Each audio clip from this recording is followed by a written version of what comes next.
देश का सबसे बड़ा राज्य। कहा जाता है कि देश की दिशा और दशा दोनों यूपी ही तय करता है और यूपी की बागडोर संभालना आसान नहीं है। 8 साल से संभाल रहे हैं मुख्यमंत्री योगी आदित्यनाथ जी। पहले महंत हैं देश के जो मुख्यमंत्री के रूप में कार्यरत हैं। कई विषयों पे बात होगी, जैसे बुलडोजर, गवर्नेंस, औरंगजेब और उनकी पर्सनल एम्बिशन और उनकी पर्सनल फिलॉसफी। योगी आदित्यनाथ जी, बहुत बहुत धन्यवाद पीटीआई से बात करने का। नमस्कार। धन्यवाद जी। और आपको बधाई, 8 साल आपके पूरे हुए आपकी सरकार को बहुत बहुत बधाई उसके संदर्भ में भी। और उसी संदर्भ में मैं आपसे बात करना चाहता हूं, 8 साल जो आपके बीते हैं, कई पहलुओं में यूपी की छवि बदल गई है 8 सालों में और एक तरह से यूपी गवर्नेंस मॉडल की चर्चा हो रही है। तो आगे चलकर जिस तरह से 2014 के चुनाव के पहले गुजरात मॉडल की चर्चा होती थी, उस तरह से अगले चुनाव में 2029 के चुनाव में क्या आप चाहेंगे कि UP model, UP governance model की बात हो? देखिए, उत्तर प्रदेश देश की आबादी का सबसे बड़ा राज्य है।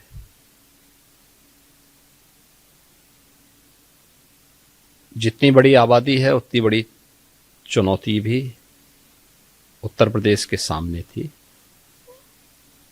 ये चुनौती प्राकृतिक कम, कृत्रिम ज्यादा थी।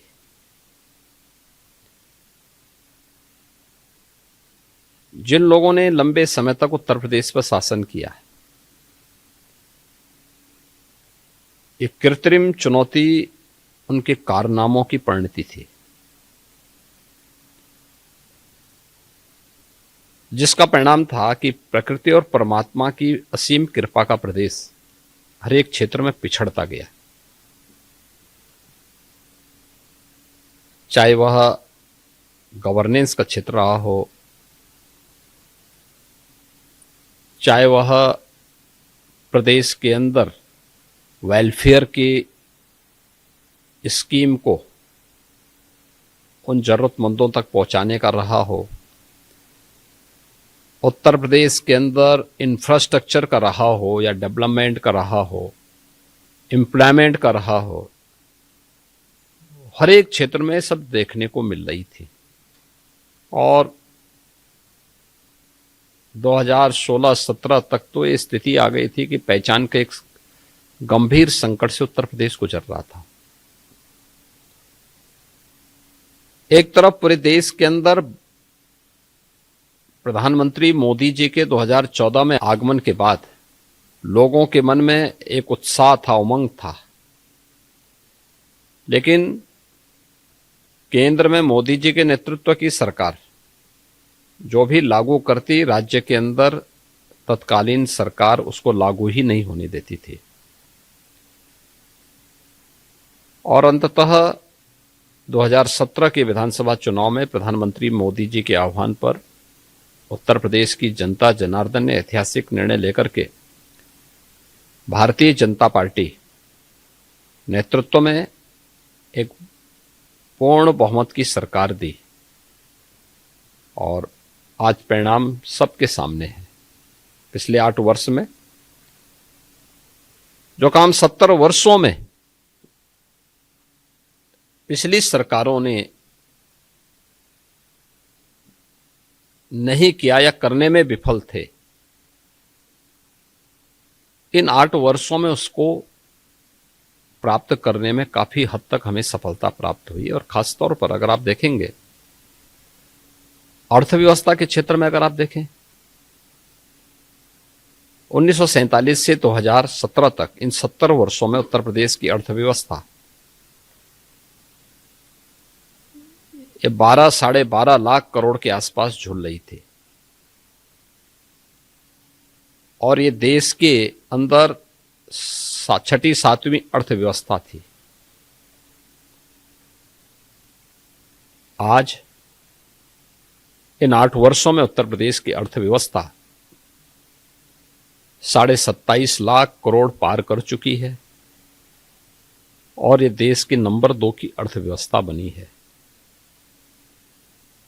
मैं इसलिए भी कह रहा हूं कि जब ये देश आजाद हुआ था, उत्तर प्रदेश की per capita income national average के बराबर थी। आज 2016-17 में आते आते वो देश की प्रति व्यक्ति आय की तुलना में 1/3 रह गई थी। आज हम इसको दोगुने से अधिक बढ़ाने में सफल हुए हैं और मेरा अनुमान है कि बहुत शीघ्र उत्तर प्रदेश देश की नंबर 1 की अर्थव्यवस्था बनेगा और उत्तर प्रदेश की जो यहाँ की पर कैपिटा इनकम है वह नेशनल एवरेज के बराबर फिर आने में सफल होगी। और उस दिशा में जो प्रयास आज डबल इंजन सरकार ने उत्तर प्रदेश के अंदर किए हैं उसके परिणाम हम सबके सामने हैं। आपने कहा बहुत शीघ्र ये होने वाला है, कुछ टाइमलाइन देंगे कि कितने वर्षों में? हम लोगों ने एक टाइमलाइन तय की है और उस टाइमलाइन के अनुसार हम लोग अलग अलग सेक्टर पे जो काम कर रहे हैं, हम लोग ये मानते हैं कि 2029-30 में उत्तर प्रदेश उसको अचीव करने में सफल होगा। आप धर्म के क्षेत्र में भी रहे हैं, अभी भी हैं, राजनीति में भी हैं। आप अपने आप को कहाँ सब बहुत सहज तरीके से अपने आप को मानते हैं? देखिए, हम लोग धर्म के पक्ष को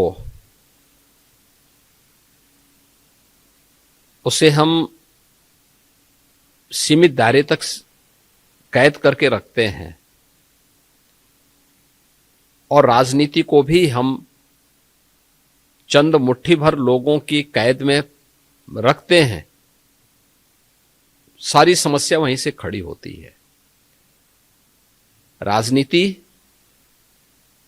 अगर स्वार्थ के लिए है तो वह समस्या देगी, राजनीति अगर परमार्थ के लिए है तो वह समाधान देगी।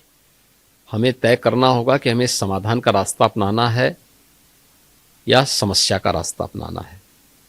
और मुझे लगता है धर्म भी यही है। धर्म जब स्वार्थ के लिए होता है, आत्मकल्याण के लिए होता है, तो वह नई नई चुनौतियां देगा, नई नई समस्याएं देगा। और जब परमार्थ के लिए व्यक्ति अपने आप को होम करता है, अपने आप को समर्पित करता है, तो नए नए रास्ते सुझाएगा, वो प्रगति के नए रास्ते सुझाएगा।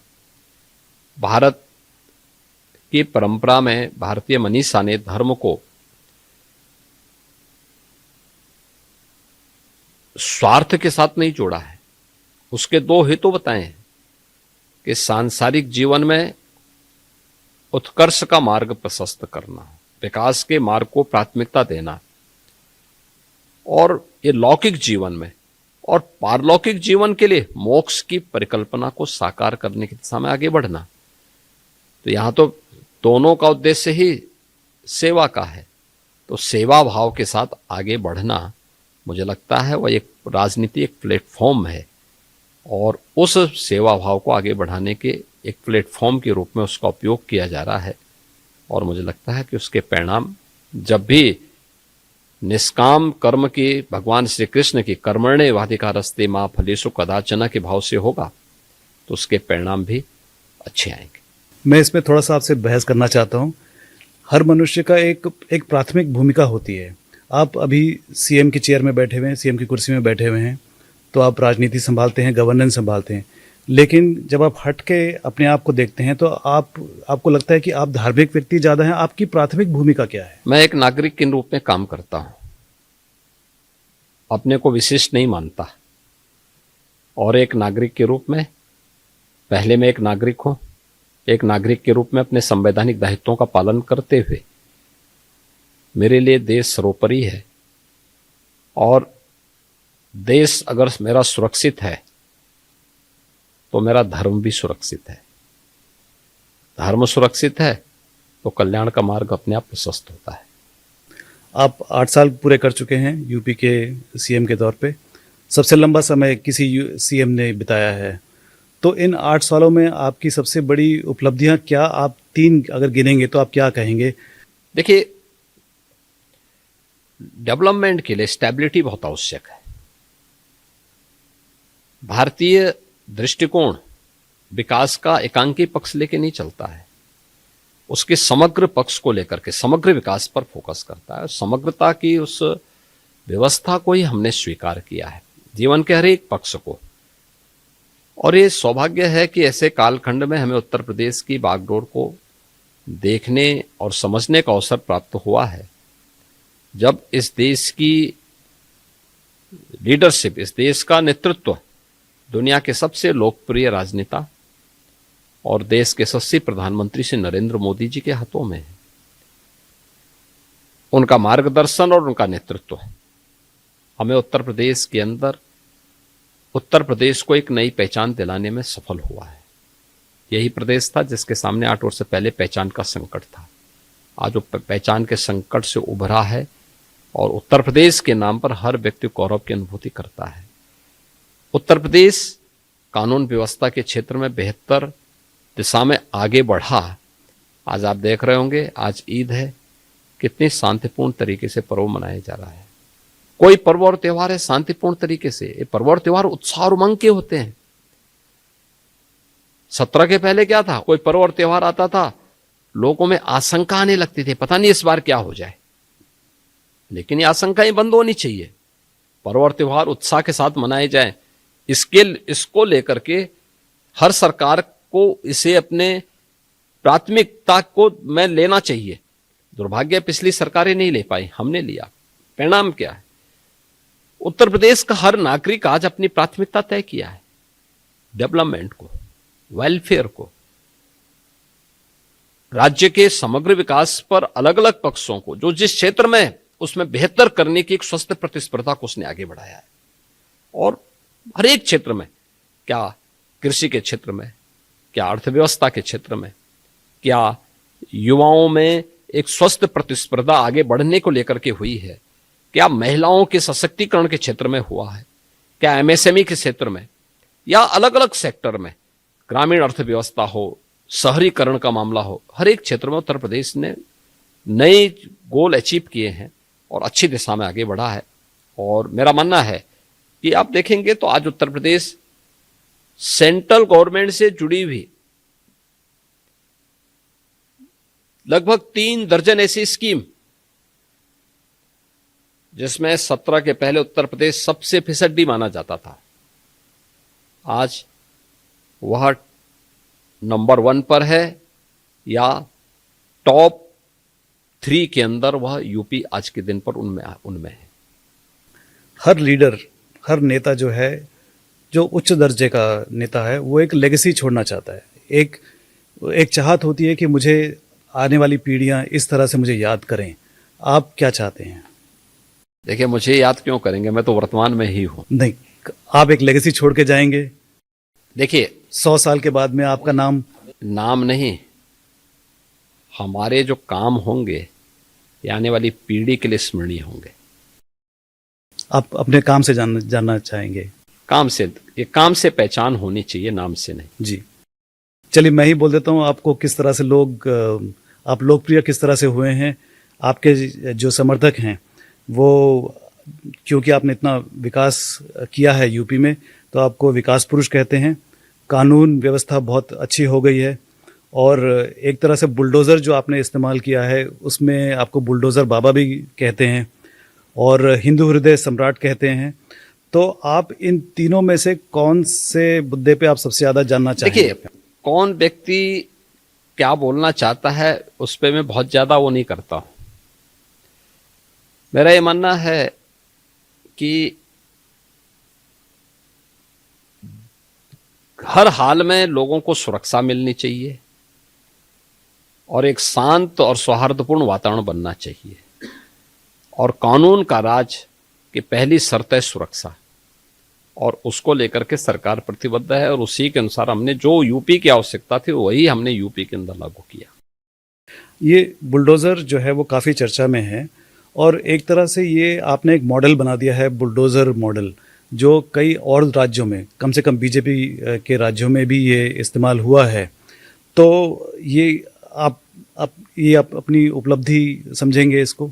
देखिए, उपलब्धि नहीं है, ये यहाँ की आवश्यकता थी और उस आवश्यकता के अनुरूप हम लोगों को जो आवश्यक लगा, आज भी हम लोग कहीं अतिक्रमण होता है तो उसको खाली कराने के लिए उसी का इस्तेमाल होता है। तो बुलडोजर यह इंफ्रास्ट्रक्चर को भी दे सकता है और साथ साथ अतिक्रमण को भी हटा सकता है, और मुझे लगता है कि उसका इस्तेमाल बेहतर तरीके से हम लोगों ने करना सीखा। लेकिन सुप्रीम कोर्ट को ये पसंद नहीं आया बुलडोज़र का मामला। यूपी के मामले में माननीय उच्चतम न्यायालय ने उसको अप्रिशिएट किया, यूपी ने जो चीज़ें तय की थी। और यूपी जो भी कार्यक्रम करता है टू द गाइडलाइन तय करता है। और यूपी ने जो प्रोसीडिंग अपनाई थी, माननीय उच्चतम न्यायालय ने इस बात को कहा था कि यूपी के इसी प्रकार की प्रक्रिया को अन्य राज्यों को भी अपनाना चाहिए। एक मामले में नोटिस दिया गया है सुप्रीम कोर्ट द्वारा, यूपी गवर्नमेंट को नोटिस पहुंचा था। नहीं, ऐसा कोई यूपी का मामला नहीं था। यूपी से जुड़े हुए मामले थे भी नहीं है। अच्छा, पिछले दिनों में बीजेपी की तरफ से एक पहल हुई है सौगात मोदी, जिसको मुस्लिम समाज को साथ लेने की बात कही गई है, और दूसरी तरफ ऐसे बीजेपी के कुछ नेताओं से कुछ ऐसे बयान भी आ रहे हैं जिसमें एक तरह की धमकी नज़र आती है मुसलमानों के खिलाफ। तो अगर मुसलमान को पास लाना है, उनके साथ राजनीति करनी है, तो आप कौन सा तरीका अपनाना चाहेंगे? देखिए, मोदी जी ने 2014 में आने पर सबका साथ और सबके विकास की बात की थी, और उसी के अनुसार डेवलपमेंट भी, वेलफेयर की स्कीम भी सबके लिए लागू किया। किसी के साथ भेदभाव हुआ? जाति, मत, मजहब, क्षेत्र, भाषा के आधार पर किसी के साथ भेदभाव कभी नहीं हुआ, कभी नहीं हुआ।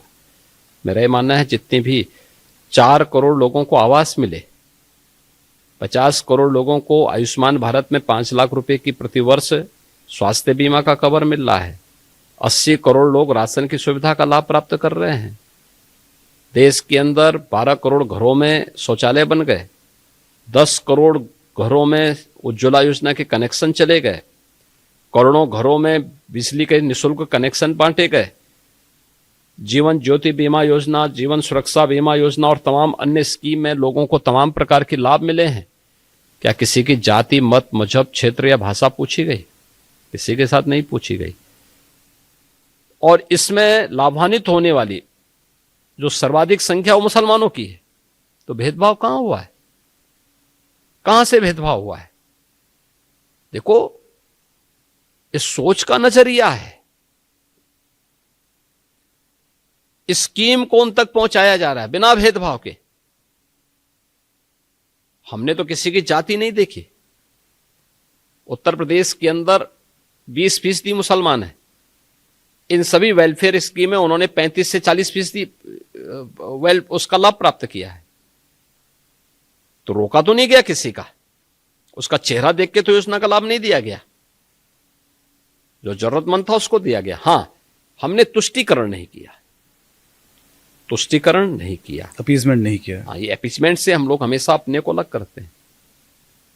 और इसके लिए बोलना कि भाई जरूरतमंदों को, सभी भारत का नागरिक है, उसको शासन की हर सुविधा का लाभ मिलना चाहिए, और एक वेलफेयर स्टेट की यही परिकल्पना भी है, और उसी को मोदी जी के नेतृत्व में देश के अंदर दिया जा रहा है। अब कोई ये बोले कि साहब हम तुष्टीकरण नहीं होने देंगे, तो कहां से भड़काऊ बयान है? जहां तक गवर्नेंस का सवाल है, उसमें तो कोई दो राय नहीं है कि जो डेवलपमेंट है वो सबको समान रूप से पहुंच रहा है। लेकिन उसके साथ साथ कुछ नेता, जैसे अब मेरठ में जो हुआ, उन्होंने किसी ने कह दिया कि सड़क पे नमाज जो पढ़ेगा ठीक तो बोला है। हाँ, ठीक बोला है। सड़क चलने के लिए होती है, और जो लोग ये बोल रहे हैं ना, उनको हिंदुओं से अनुशासन सीखना चाहिए। 66 करोड़ लोग प्रयागराज में आए, देश की आधी जनता, और 66 करोड़ लोग, कहीं कोई लूटपाट नहीं, कहीं कोई आगजनी नहीं, कहीं कोई छेड़खानी नहीं, कहीं कोई तोड़फोड़ नहीं, कहीं पे कोई अपहरण नहीं। ये होती है अनुशासन, यह है धार्मिक अनुशासन। श्रद्धा भाव के साथ आए, महास्नान में भागीदार बने, फिर अपने गंतव्य की तरफ चले गए। पर्व और त्योहार या कोई इस प्रकार के कार्यक्रम उच्छृंखलता और उदंडता करने के माध्यम नहीं बनने चाहिए। अगर आपको सुविधा चाहिए तो उस अनुशासन को भी मानना सीखिए। आप मुझे बताइए, आप तुलना कर रहे हैं कांवड़ यात्रा की। कांवड़ यात्रा हरिद्वार से लेकर के और गाजियाबाद तक या उन क्षेत्रों में जाती है, तो सड़क पे ही चलेगी। क्या हमने किसी परंपरागत मुस्लिम जुलूस को कभी रोका? कभी नहीं रोका। मुहर्रम के जुलूस निकलते हैं। हाँ, ये जरूर कहा कि भाई ताजिया की साइज थोड़ा छोटा करिए, इसलिए करिए क्योंकि तुम्हारी सुरक्षा के लिए हाई टेंशन तार होंगे, हाई टेंशन तार बदलेंगे नहीं तुम्हारे लिए, उसके साइज कम करो क्योंकि हाई टेंशन की चपेट में आओगे मर जाओगे। और यही होता है। कावड़ यात्रियों में भी उनको बोला जाता है डीजे की साइज छोटा करो, और जो नहीं करता उसमें हम लोग सख्ती करते हैं। कानून तो सबके लिए बराबर लागू किया जा रहा है, तो आप कैसे तुलना कर दे रहे हैं फिर उसको? ईद में कौन सा प्रदर्शन करेंगे? आप घंटों सड़क जाम करेंगे नमाज पढ़ने के नाम पे, और नमाज पढ़ने की जगह आपकी ईदगाह होगा, आपका मस्जिद होगा, सड़क नहीं हो सकती। और इसके लिए अगर बोला जा रहा है आप मानेंगे नहीं, तो ठीक तो कहा कि आप उदंडता करेंगे। पथराव जो वहां पे हुआ वो दो मुस्लिम पक्षों में पथराव हुआ है, हिंदू पक्ष उसमें कहीं भी नहीं है, प्रशासन कहीं भी नहीं है। प्रशासन तो बीच बचाव के लिए गया।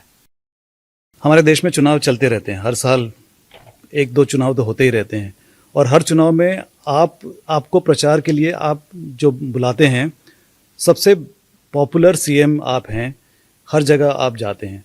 तो इसका कारण क्या है कि आपकी पॉपुलैरिटी किस वजह से हुई है? देखिए,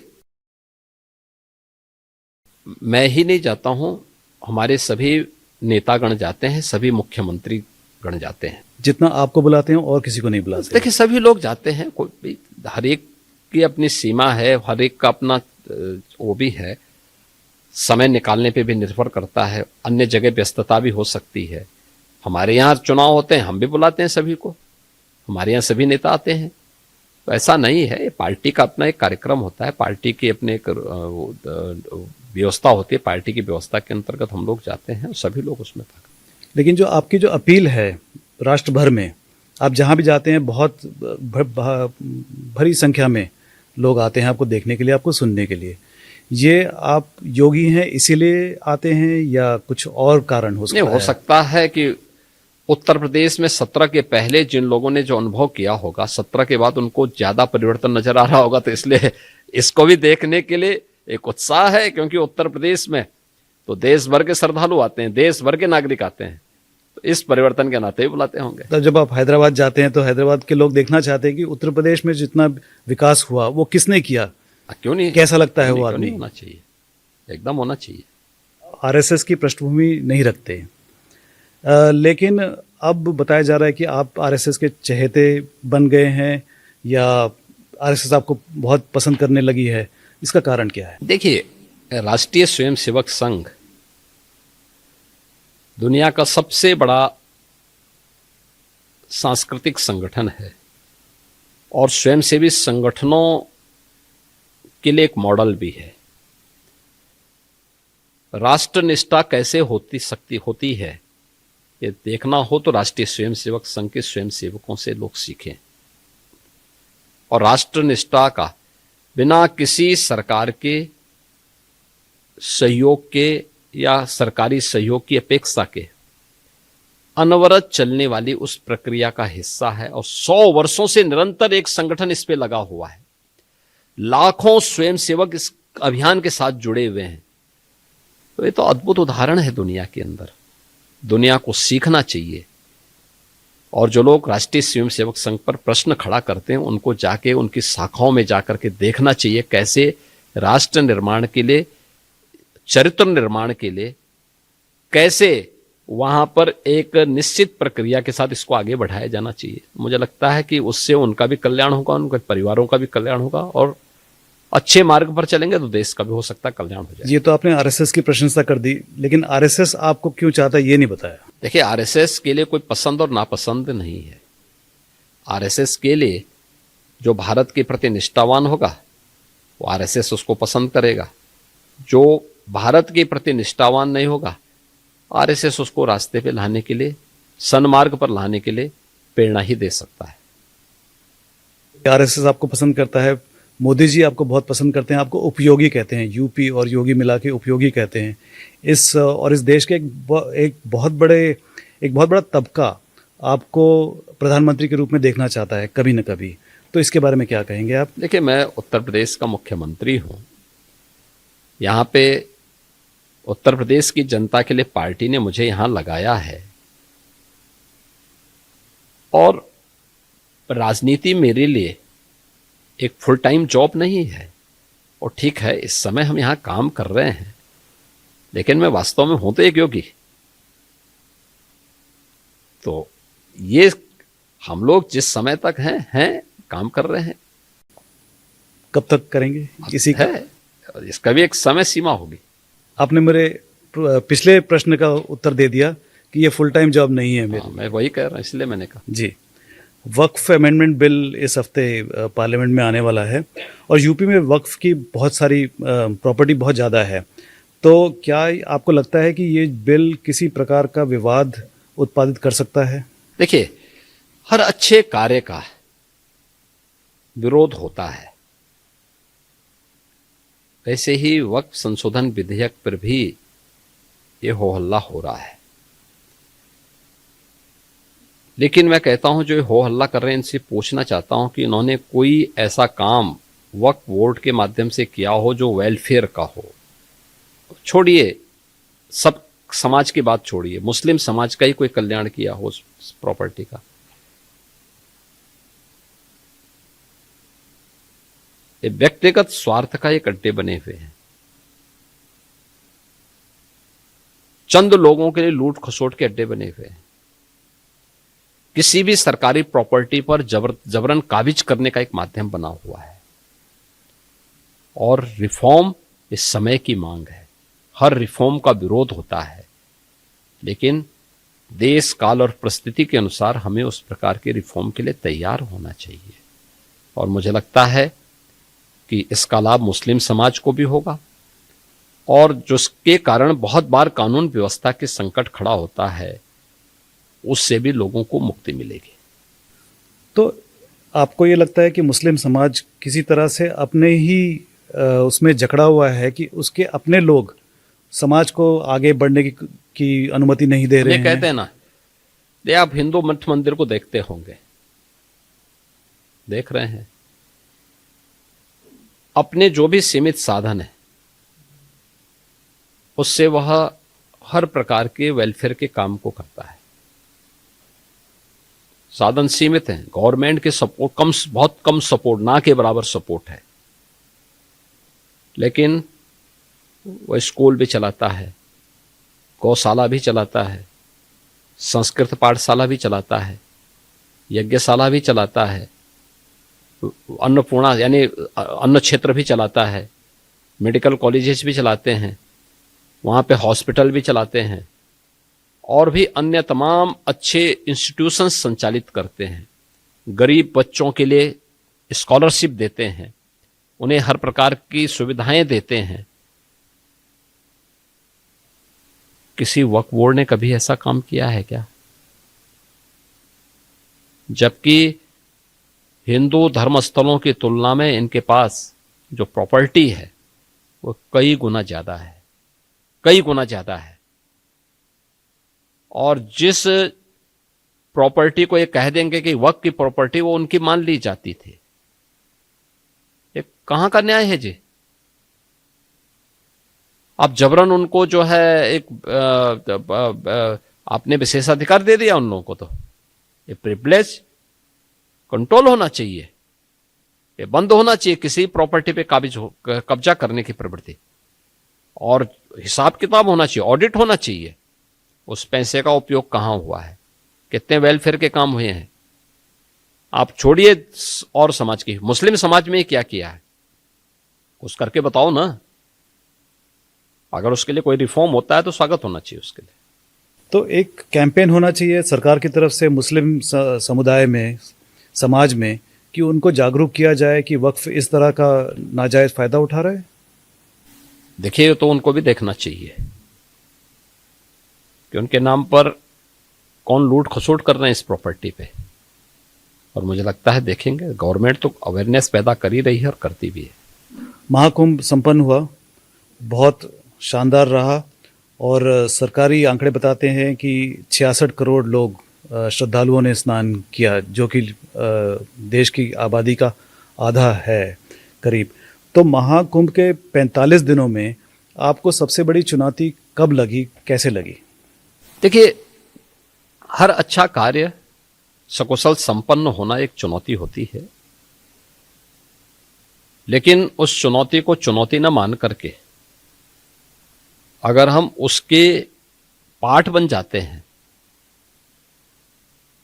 तो वह हमें स्वयं आगे बढ़ाने में मदद करती है। महाकुंभ के बारे में देश और दुनिया में जो आकर्षण बढ़ा वो हमारी अपेक्षा से कई ज्यादा था। हम ये मानते थे कि 40 करोड़ तक श्रद्धालु वहां पहुंचेंगे, क्योंकि 2019 में प्रयागराज कुंभ के साथ जुड़ने का हमें अवसर प्राप्त हुआ था और उस समय लगभग 24 करोड़ श्रद्धालु वहां आए थे। इस बार हम लोगों ने 40 करोड़ का एक मान करके 45 दिन के इस कार्यक्रम में हम लोग ये मानते थे कि 6 स्नान है, उन 6 मुख्य स्नान में से 3 अमृत स्नान है। मकर संक्रांति है, मौनी अमावस्या है और बसंत पंचमी है।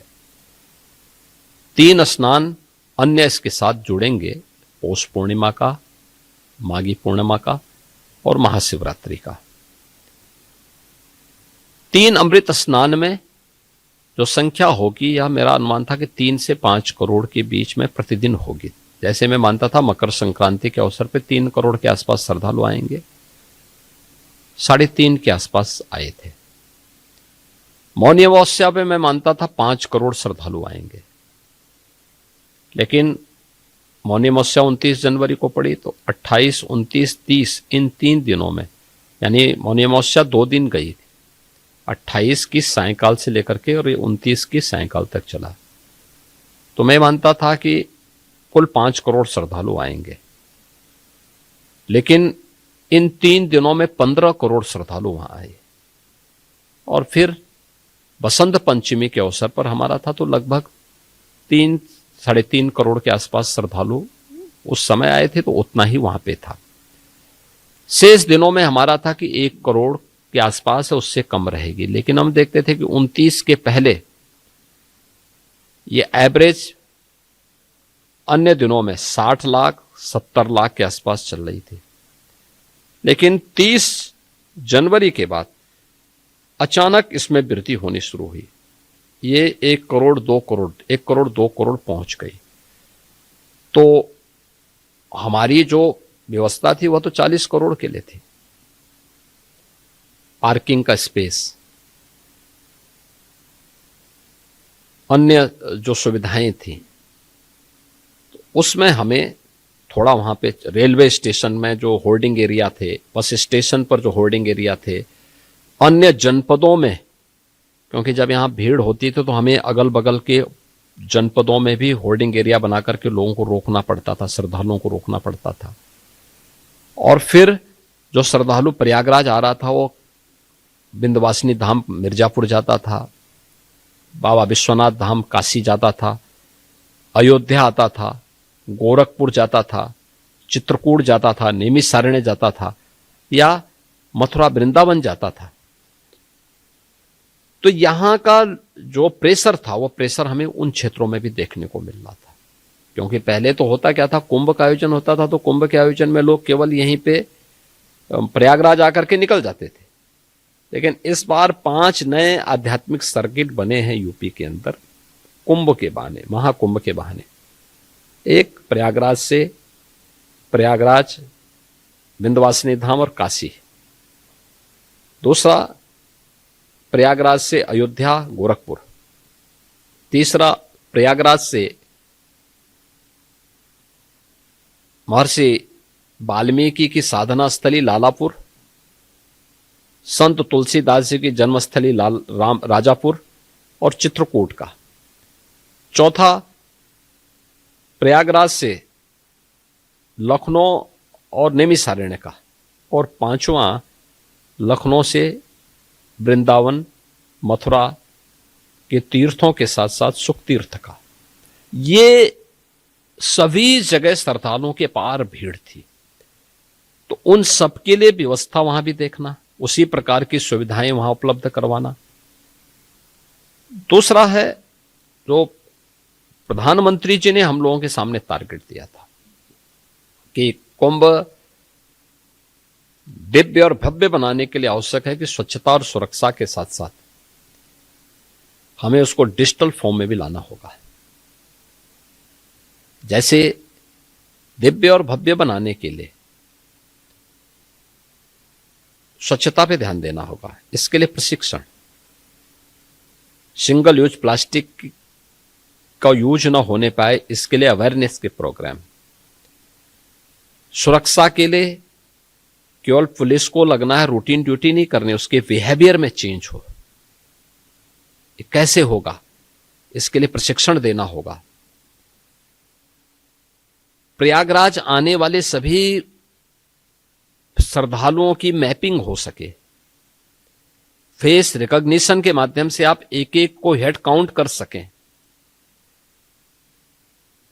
किसी भी ऐसी घटना को जो सुरक्षा में सेंध लगा सकें, लगाने की फिराक में हो, उसको चिन्हित कर सकें। टेक्नोलॉजी का उपयोग करके, एआई का इस्तेमाल करते कैसे कर सकते हैं, इसके लिए काम करना। तो इन चीजों को पहली बार कुंभ में इस्तेमाल किया गया, महाकुंभ के आयोजन में इसका इस्तेमाल किया गया और परिणाम सबके सामने है। एक एक हेड को काउंट करने की हमारे पास तकनीक आई जो इससे पहले कम हुआ करती थी। स्वच्छ कुंभ देखने को मिला, जो भी आया उसने कुंभ में स्वच्छता की और पुलिस के व्यवहार की तारीफ की। डिजिटल प्लेटफॉर्म पर सारी चीजें होने के नाते 60,000 से अधिक श्रद्धालुओं को जो भूले भटके थे, अपने परिवारजनों से बिछड़ गए थे, उनके घरों तक, घर वालों तक पहुंचाने में मदद भी मिली। तो ये सारी चीजें देखने को मिली और मेरा मानना है कि अच्छे कार्य में चुनौती तो आएंगी, लेकिन जब चुनौती का फेस करके हम आगे बढ़ते हैं तभी सफलता का मजा भी। एक चुनौती बहुत बड़ी आई थी जब जो हादसा हुआ था, जो भगदड़ का हादसा हुआ था, तब आपको लगा कि ये क्या हो गया, ये तो देखिए वह दुखद घटना थी, लेकिन श्रद्धालु जनों ने, पब्लिक ने पूरा सपोर्ट किया। आपने देखा होगा रात्रि को घटना घटित होती है 28-29 की रात्रि को। उस समय कुंभ क्षेत्र में और प्रयागराज सिटी के अंदर भी मिलाकर के लगभग 5 करोड़ श्रद्धालु हैं, लेकिन 15 मिनट के अंदर घटना घटित होती है, लेकिन ग्रीन कॉरिडोर बनाने से लेकर के घायल लोगों को हॉस्पिटल पहुंचाने में पब्लिक ने बड़ा सपोर्ट किया। अक्सर होता है जब कोई घटना घटित होती है तो लोग उत्तेजित होते हैं, तोड़फोड़ करते हैं, नहीं, उसके विपरीत सभी ने बहुत अच्छे सहयोग से उन्हें हॉस्पिटलाइज पहुंचाया। फिर हॉस्पिटल में जो घायल थे मैं उनसे मिलने के लिए गया था। मैं भौचक था कि उन लोगों ने जो मुझे वहां वो लोग कहते थे कि साहब इसमें सरकार की कोई गलती नहीं है, तो जो है हम लोग स्नान करके लेटे हुए थे, अच्छा हमें पुलिस ने 1-2 बार उठाया भी, लेकिन फिर हम इस मोह में कि साहब अभी जब अखाड़े जाएंगे 4 बजे से स्नान करने के लिए तो उनके साथ अखाड़े के साथ हम भाग ले लेंगे, उसमें हम लोग इस धोखे में, इसकी चपेट में आ गए। लेकिन इसमें आप किसी के खिलाफ कार्रवाई मत करना। अरे हमने कहा देखो पहले जांच होने दीजिए, आप पहले स्वस्थ होइए। खैर मुझे ये लगा कि भाई दुखद मौत 29 लोगों की हुई, लेकिन बाकी शेष जो लोग घायल थे उन सब को सकुशल उनके घरों तक, उनके परिवारजनों तक पहुंचाने में। विपक्ष का कहना है कि 30 जो है वो बहुत कम है और कोई साजिश है कि नंबर को आपने सप्रेस किया है। विपक्ष को तो हर एक चीज में देखिए, विपक्ष तो जब हम महाकुंभ के कार्यक्रम को आयोजित कर रहे थे तब भी वह आरोप लगाता था, जैसे कि इतना विस्तार देने की आवश्यकता क्यों है। आप मुझे बताइए, अगर विस्तार नहीं देते क्या इतना बड़ा आयोजन हो पाता। फिर हमने जब पेंटून ब्रिज लगाए, 30 पेंटून ब्रिज बनाए। आप याद करिए 2013 में जब कुंभ का आयोजन था, समाजवादी पार्टी की सरकार थी, उन्होंने कुल मुझे लगता है कि 12 से 15 पेंटून ब्रिज लगाए थे। कोई भी उन्होंने वहां पे अस्थाई घाट नहीं बनाया था, कोई कॉरिडोर नहीं बनाए थे, कोई भी ऐसी सुविधा नहीं दी थी जिससे श्रद्धालु जनों को स्वच्छता के बारे में या वहां की सुरक्षा के बारे में बेहतर अनुभव लेकर के जाएं। अविरल और निर्मल गंगा मिले, इसके लिए भी कोई इंतजाम सरकार ने नहीं किया था। पहली बार इन सब का आनंद लोगों ने लिया, तब भी ये लोग उंगली उठा रहे थे। और इनकी मानसिकता उसी से समझी जा सकती थी कि ये मानते थे कि सैकड़ों में मौतें हों, क्योंकि इनके समय में मौतें उसी प्रकार से होती थी, उसी प्रकार से होती थी। याद करिए 1954 को लगभग 1000 मौतें हुई थी। याद करिए 74 के कुंभ को सैकड़ों में मौतें हुई थी। 86 में सैकड़ों मौतें हुई थी। तो ये लोग उसकी पुनरावृत्ति चाहते थे, लेकिन सरकार के इंतजाम और पब्लिक का सपोर्ट सभी को सुरक्षित हॉस्पिटल पहुंचाने में मदद करता है। और उन्हें कुछ लोगों की दुखद मौत हुई, शेष लोग सुरक्षित उनके परिवारजनों को सौंपे गए। एक प्रश्न है योगी जी, पिछले चुनाव के लोकसभा जो चुनाव हुए उसमें ये कहा गया कि कैंडिडेट्स के चयन में आपकी सलाह नहीं ली गई और उसकी वजह से राजपूत नाराज हो गए और बीजेपी की जो संख्या जो है वो कम हो गई। क्या इसमें कोई सच्चाई है और क्या आपके कोई मतभेद हैं केंद्रीय लीडर्स के साथ? देखिए, मतभेद होने की बात ही कहां से आ जाती है। मैं आखिर यहां पे पार्टी की कारण ही बैठा हूं ना। एक, अगर केंद्रीय नेताओं के साथ मतभेद करके क्या मैं यहां बैठा रह सकता हूं? एक, दूसरी बात है टिकट का वितरण, यह पार्टी का पार्लियामेंट्री बोर्ड करता है और पार्लियामेंट्री बोर्ड में सब पे चर्चा, सबके विषय में चर्चा होती है, बाकायदा स्क्रीनिंग के माध्यम से वहां पहुंचती है बातें। तो बोलने के लिए कोई कुछ भी बोल सकता है, किसी का मुंह आप बंद थोड़े कर सकते हैं। जब आपको मुख्यमंत्री चुना गया 8 साल पहले, तो आपने बयान दिया था कि आप जो भी हैं, आप जो इस पद पर पहुंचे हैं वो मोदी जी और जो केंद्रीय जो नेता हैं उनकी वजह से आप पहुंचे हैं। उनके हाथ पकड़ के उन्होंने सब कुछ आपको सिखाया, राजनीति सिखाई और तब जाके यहाँ पे पहुंचे हैं। तो अब 8 साल के बाद आपको इतना एक्सपीरियंस है और इतना आपने कामयाबी हासिल की है, तो आप अपना रिश्ता किस तरह देखते हैं मोदी जी के साथ, अमित शाह जी के साथ और बाकी केंद्रीय नड्डा जी के साथ? जो 8 साल थे पहले थे वही रिश्ते आज भी हमारे लीडर हैं वो, और लीडर के रूप में हम लोग आज भी उनको वही सम्मान देते हैं। जी, ये आप कहते हैं कि यूपी में 80-20 की लड़ाई है, इसका क्या मतलब है? 80-20 की लड़ाई, ये वही लड़ाई है जो अभी हाल ही में उपचुनाव के माध्यम से परिणाम आए हैं। 2017 में जो परिणाम आए थे, 2022 में जो परिणाम आए थे। तो हम तो यही मानेंगे कि 80 जो है वो हिंदू हैं और 20 जो हैं मुसलमान हैं। 80% वे हैं जो भारतीय जनता पार्टी और उसके एजेंडे को पसंद करते हैं। 20% से कम में वे हैं जो विकास की नहीं, स्वार्थ की राजनीति को प्राथमिकता देते हैं। और मुझे लगता है कि उनके लिए मुझे अभी यानी जनता उनको पहले साइड कर चुकी है। लेकिन जो 80 जो हैं वो भी बटे हुए हैं, कोई बटा नहीं है, कास्ट के बेसिस पे बटे हैं। देखिए, ये आपकी सोच हो सकती है, लेकिन यूपी के अंदर अभी बाई इलेक्शन हुए थे 10, और 10 के 10 इलेक्शन में से 8 बीजेपी जीती है और 2 समाजवादी पार्टी जीती है।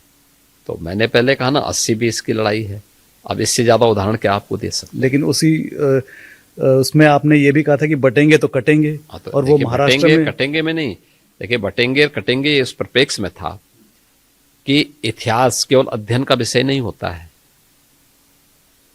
इतिहास की हर एक घटना हमारे लिए एक प्रेरणा भी होनी चाहिए और एक सबक भी होना चाहिए।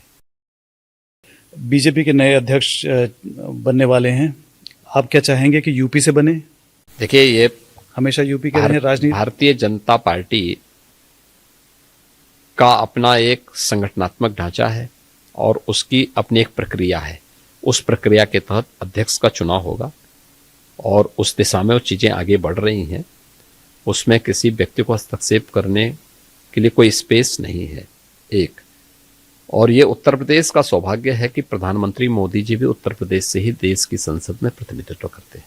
जी, एक कांग्रेस के ऊपर सवाल है। एक टाइम था जब कांग्रेस का गढ़ था, उत्तर प्रदेश जो है कांग्रेस का गढ़ था। अब कांग्रेस जो है छोटे भाई के रूप में देखा जाता है। तो क्या आपको लगता है कि कांग्रेस कभी अपनी सपोर्ट बेस वापस ला पाएगी? देखिए, कांग्रेस जिस रास्ते पे जा चुकी है, मुझे नहीं लगता है कि उसके सामने अब कोई आगे पनपने या बढ़ने की कोई संभावना बची हुई है। अपने मूल से जब कोई भटक जाता है, अपने मूल्यों से जब कोई भटक जाता है, तो उसके सामने अस्तित्व का संकट खड़ा होता है। और वह सबसे बड़ा उदाहरण कांग्रेस आपके सामने है।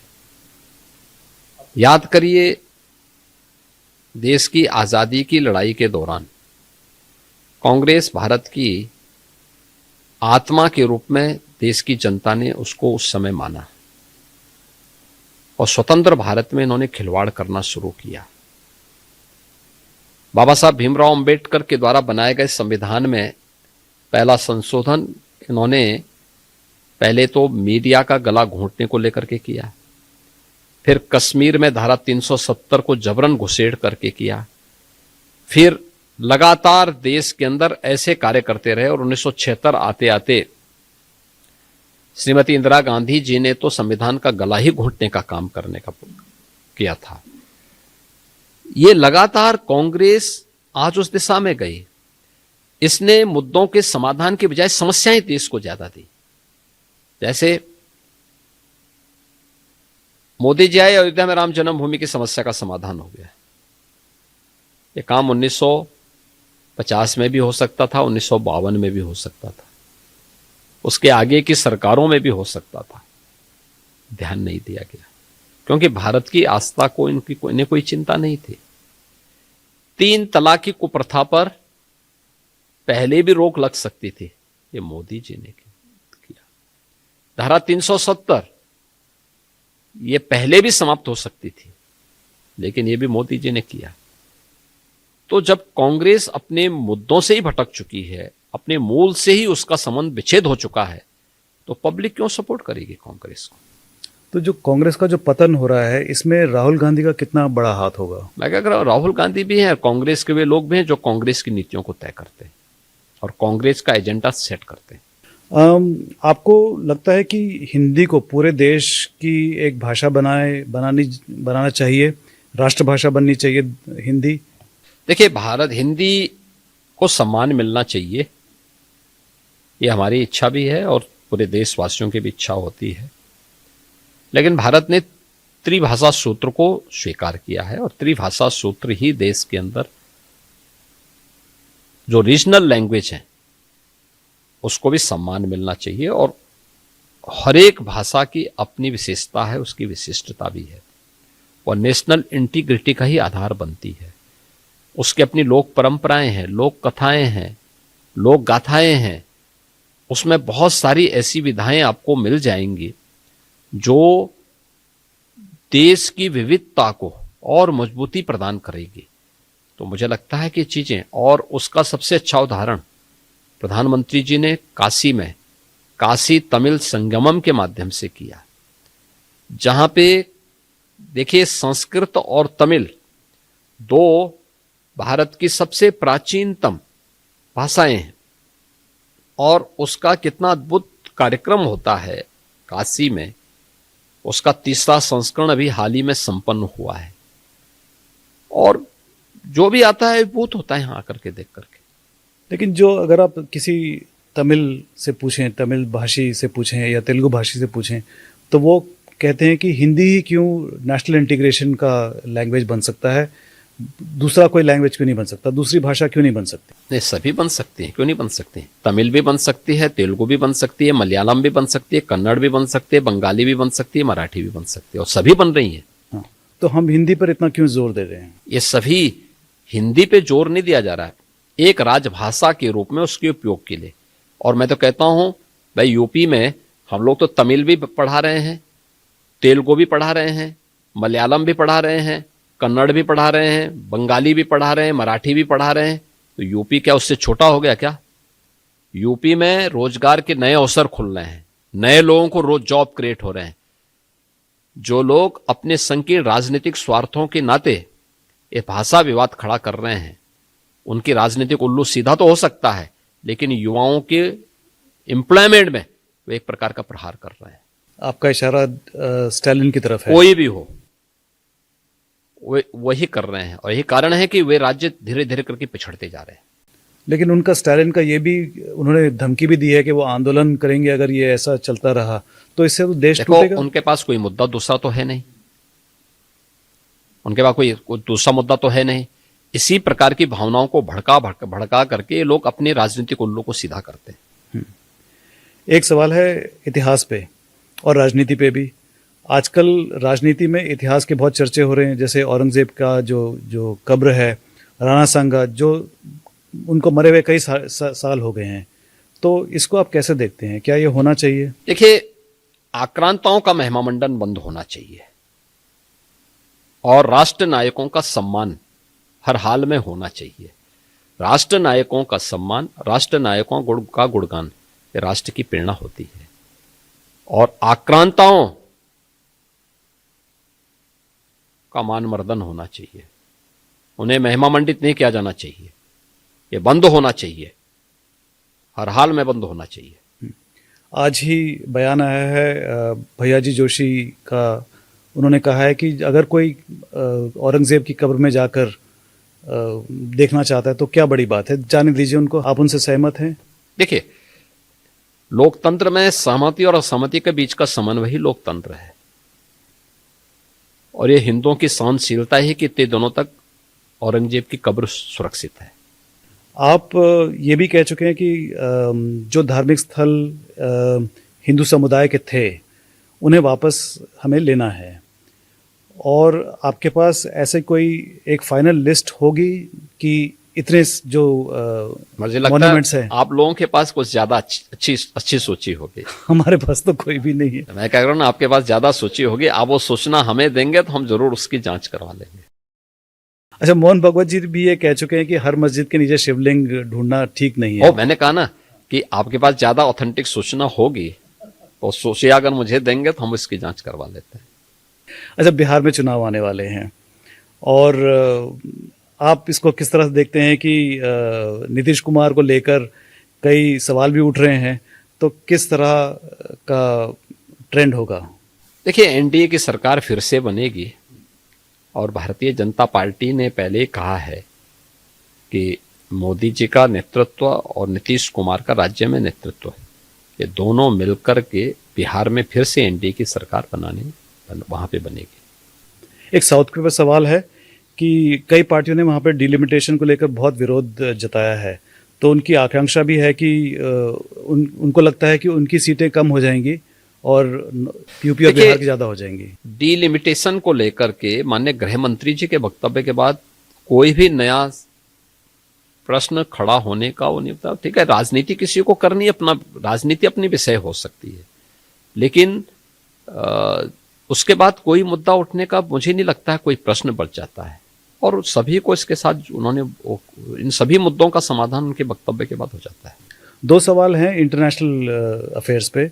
नेपाल में बहुत ही रिसेंटली हाल ही में कुछ प्रदर्शन हुए भूतपूर्व राजा ज्ञानेंद्र के समर्थन में, उसमें आपके पोस्टर दिखाई दिए गए, तो इसका क्या कारण है? देखिए, नेपाल और भारत दो अलग अलग देश हैं। नेपाल के अंदर का मामला कोई भी होता और नेपाल के अंदर की अपनी आंतरिक व्यवस्था उनकी है, हमें कोई भी हस्तक्षेप उसमें करने का कोई अधिकार नहीं है, और न हम लोग उसके बारे में कुछ भी बोलने के लिए अधिकृत ही है। पोस्टर कोई भी किसी का लेके जा सकता है, इसलिए भी लेके जा सकता है कि स्वाभाविक रूप से महाकुंभ में लाखों की संख्या में श्रद्धालु नेपाल से भी प्रयागराज आया था, गोरखपुर में आते हैं, तो अब उनको किसी को आप रोक नहीं सकते हैं। लेकिन किसी भी देश के अंदर वहां के आंतरिक मामलों को वहां की सरकार को और वहां की जनता को ही सुलझाना है, हमें उस पर किसी भी देश के आंतरिक मामले में बोलने का कोई भी वो नहीं होना चाहिए। दूसरा सवाल है प्रेसिडेंट ट्रंप का। यूपी से जो एक्सपोर्ट जाते हैं यूनाइटेड स्टेट्स को, करीब 21 बिलियन डॉलर्स के एक्सपोर्ट जाते हैं, और जिस तरह से अगर प्रेसिडेंट ट्रंप कह रहे हैं कि हम टैरिफ लगाएंगे इंडिया के जितने भी इंपोर्ट्स हैं, तो उससे तो यूपी को बहुत नुकसान होगा। देखिए, भारत सरकार इस मुद्दे को सुलझाने के लिए कदम बढ़ाई है और मेरा मानना है कि प्रधानमंत्री मोदी जी के नेतृत्व में भारत सरकार इस मुद्दे को सुलझाएगी। एक आखिरी सवाल है कि किसी भी देश में, इस दुनिया के किसी भी देश में पॉलिटिशियंस के लिए रिटायरमेंट एज नहीं होती। आपको क्या लगता है, रिटायरमेंट एज होनी चाहिए या नहीं? देखिए, कोई भी पार्टी तय करेगी और मुझे लगता है कि जो देश के हित में हो, समाज के हित में हो, पार्टी के हित में होगा, वो पार्टी है, वो पार्टी स्वयं तय कर लेगी। आप पार्टी के सेवक हैं, लेकिन आपकी अपनी हम पार्टी के एक कार्यकर्ता के रूप में हम लोग उस पार्टी के हर उस एजेंडे के साथ जुड़े हैं जो उस पार्टी के हित में होंगे और देश के हित में होंगे। योगी जी, बहुत बहुत धन्यवाद आपका। धन्यवाद जी। नमस्कार। नमस्ते। अगर आप ये वीडियो YouTube पर देख रहे हैं तो हमारे चैनल को सब्सक्राइब करें और बेल आइकन को दबाना ना भूलें। अगर आप Facebook पर ये वीडियो देख रहे हैं तो हमारे पेज को लाइक करें।